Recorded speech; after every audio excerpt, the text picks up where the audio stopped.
नमस्कार, सुप्रभात। मैं सुधा सक्सेना।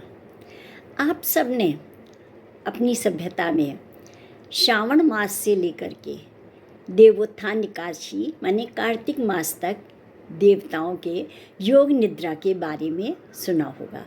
ये योग निद्रा 4 महीने की होती है।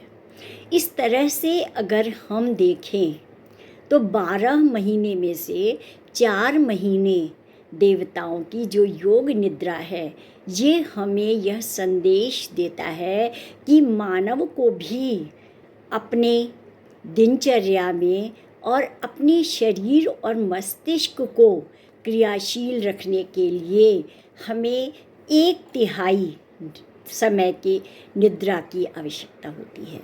आइए आज योग निद्रा पर ही कुछ चर्चा करते हैं।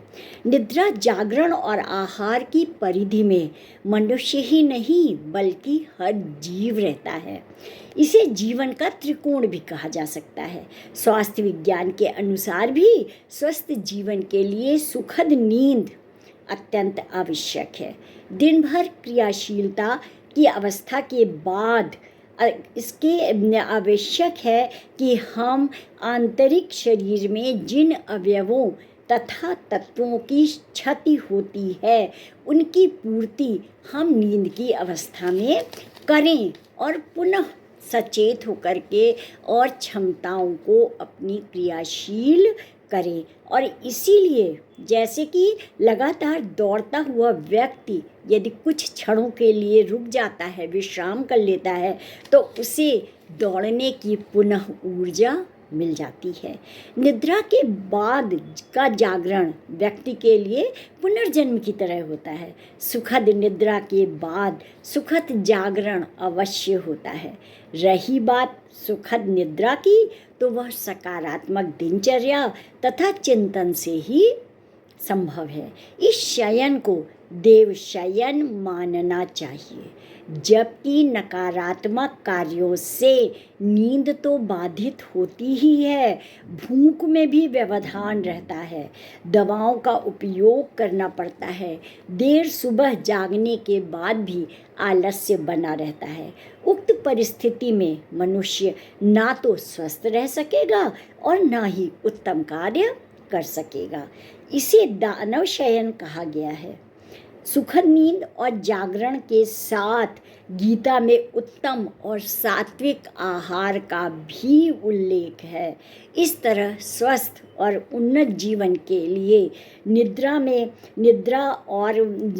जागरण तथा आहार का योग आवश्यक है, अर्थात कि पर्याप्त निद्रा और पौष्टिक और उचित भोजन शरीर को नई ताकत देता है, पुनः जागृत करता है।